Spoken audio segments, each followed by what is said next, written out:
আসসালামু আলাইকুম, কেমন আছেন? আজকে আমি রান্না করে একটা সুন্দর স্পঞ্জি কেক তৈরি করে দেখাইম। কদর কাটি খাই দিয়েছি এর অনেক মজা হয়েছে। আপনারাও খাই দেখেন, বানাইছে আপনারাও সাবস্ক্রাইব করবেন। আমি প্রথমে ওকে বাডিং নিচ্ছি। বাডিংয়ের মধ্যে ডিম ভাঙ্গি লইম। দুগা ডিম দিয়ে যে কেক তৈরি করে দেখাইম। ডিমের তো নেই কুসুম আলাদা করে লইম।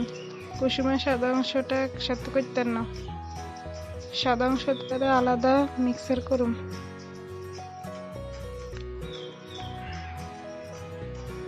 কুসুম দিয়ে আলাদা বাড়ি অজ্ঞাত নিচ্ছি। এবারে হ্যান্ড বিটার দিয়ে কিন্তু বালা করে ফোম করুন। ইলেকট্রিক হ্যান্ড বিটার দিয়ে করলে বেশি তাড়াতাড়ি হয়, না করে নর্মাল হ্যান্ড বিটার দিয়ে করে দেখাইতে আসি। এর বেশিক্ষণ নাড়তে হইব, নাড়তে নাড়তে নাড়তে নাড়তে এক ধরনের ফোমের সৃষ্টি হইব। ফেনা ফেনা হয়ে ফোমের মতো হয়ে যাইব, তখন বুঝবেন যে ফোম হয়ে গেছে। এবার কুসুম দিয়ে দিম। এবার চিনি 1 কাপ দিম। ভ্যানিলা এসেন্স দিম, অরেঞ্জ ফ্লেভারেরটা 1 ঢাকনা। ভালো করে নাড়তে হইব, নাড়ি গেন্ডে মিশাইম। চিনিটা ভালো করে মিশিয়ে দিতে হইব।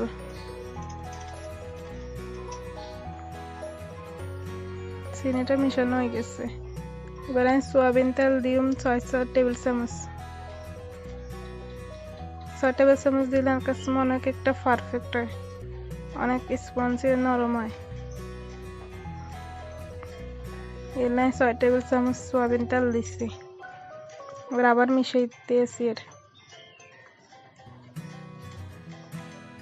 ভালো করে মিশাইতে হইব। আটা নিচ্ছি 1 কাপ, চালি লইছি আটারে। 1/2 চা চামচ বেকিং পাউডার দিম।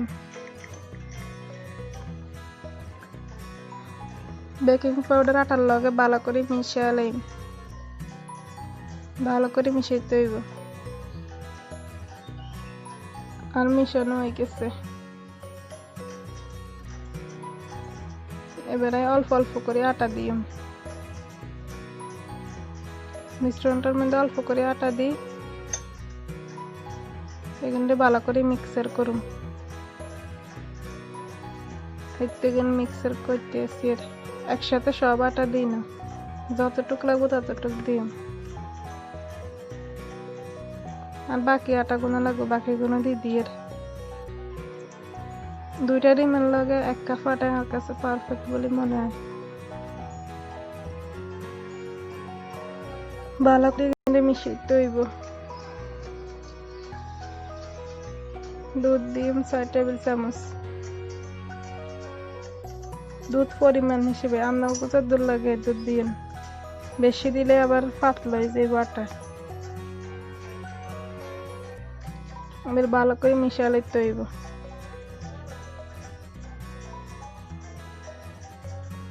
ভালো করে বেশি করে নাড়তে হইব।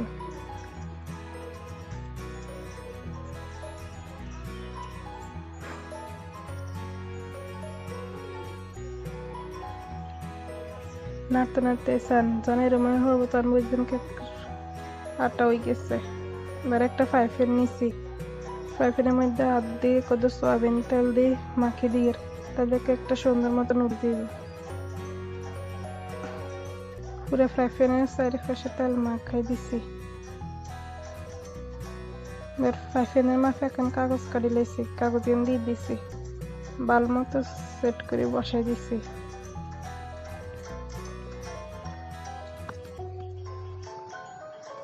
এবারে মিশ্রণ এখানে ডালি দিই।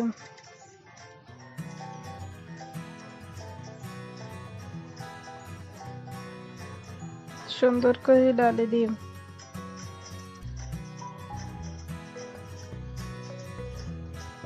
এবার একটু ট্যাপ করে নিই, দুগা বাড়ি দিই। তাহলে কেকটা ভালো মতো সেট হয়ে যাইব। একটা ঢাকনা দিয়ে দিছি। এবার চুলের আগুন একদম লো করে দিই। একদম কম হিটে 10 মিনিটে কেক ওই যে 10 মিনিট আর ফিরিয়েছি একটা টুথপিক বা একটা শলা ঢুকাইছেন যখন দেখবেন যে একদম ফ্রেশ হয়ে বাইরেছে এই যে এরকম তখন বুঝবেন যে কেক হয়ে গেছে এবার নামাজ দেখেন কতটা নরম হয়েছে এবার একটু ঠান্ডা হইলে কাগজ খুলিয়ে লইম একটু ঠান্ডা হয়ে গেছে কাগজটা এমনি এমনি উঠে চলে যাবে কতটা নরম তুলতুলে কি নরম এক ফিজার নগর কাটি দেখাইতে আসছি কি সফট অনেক নরম তুলতুলে এসছে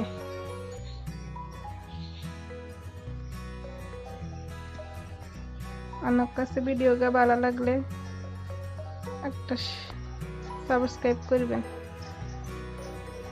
দেখেন অনেক মজা অনেক মজা হয়েছে আপনারা অবশ্যই বানাই খাইছেন আর কমেন্টে জানাইন কিরকম।